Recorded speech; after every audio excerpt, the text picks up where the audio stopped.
Every morning, at a busy city bus stop, sat a man most people ignored.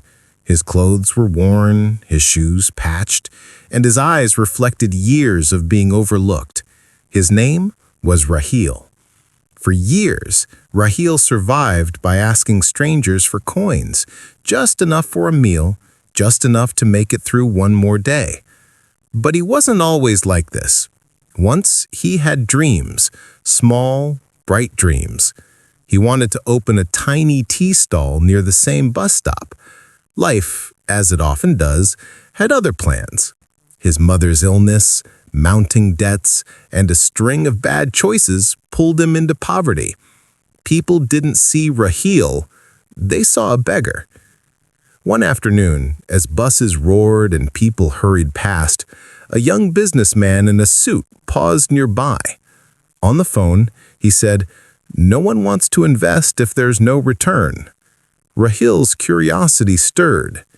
When the man hung up, Rahil whispered, "Sir, may I ask, what does return mean?" The businessman looked surprised, but answered, "Return means exchange. You give something valuable, you get something back. That's how the world works."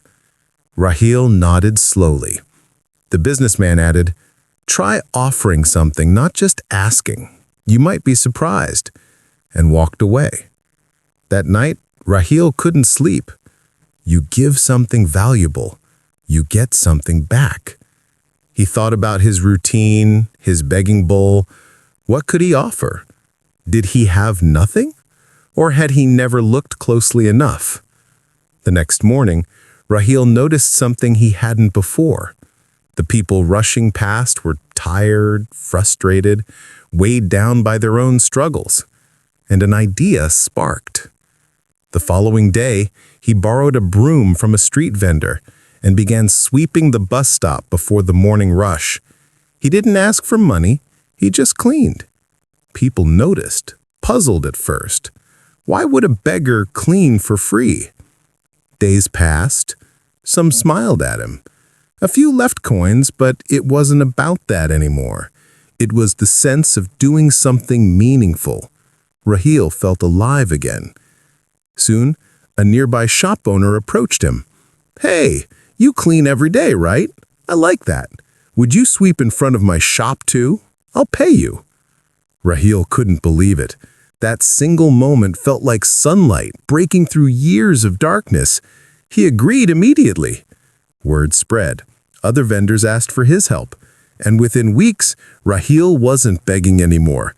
He was earning. But he didn't stop there. He saved every rupee, investing in his vision rather than comfort. He bought his own broom, dustpan, and bucket. Every small item felt like a victory. 1 month later, he printed a sign. "Clean streets, clear minds. Help keep our city beautiful." People began noticing not just his work, but his intention. A few took photos and shared online. Then, one viral moment changed everything. A journalist passing by filmed Rahil cleaning early one morning and posted the story online. The beggar who stopped begging. Comments poured in. Praise, offers to help, inspiration. The next morning, the businessman from months ago returned. "I saw your video. You took my advice better than anyone I know." Rahil laughed softly. "Your words planted the seed. I just watered it." The businessman asked, "What's next?" Rahil smiled. "I want to expand. Hire more people like me, those who've lost everything. We can clean, fix, and improve the city." The man handed him a card.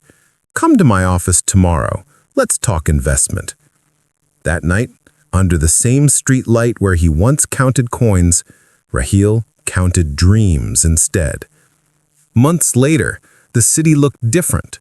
Bright orange uniforms moved through markets, stations, and streets, all part of Clean Start Services, the company Rahil founded. He wasn't just earning, he was employing others who once begged beside him.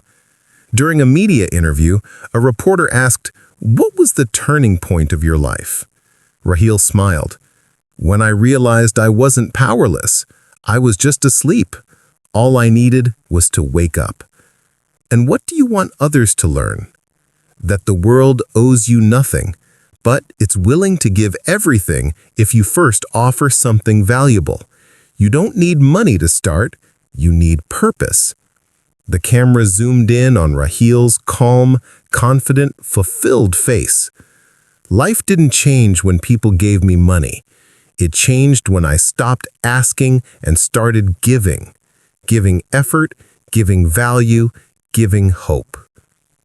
Years passed. Clean Start grew into one of the city's most respected ventures. Every morning, Rahil still visited the bus stop, now beautifully maintained.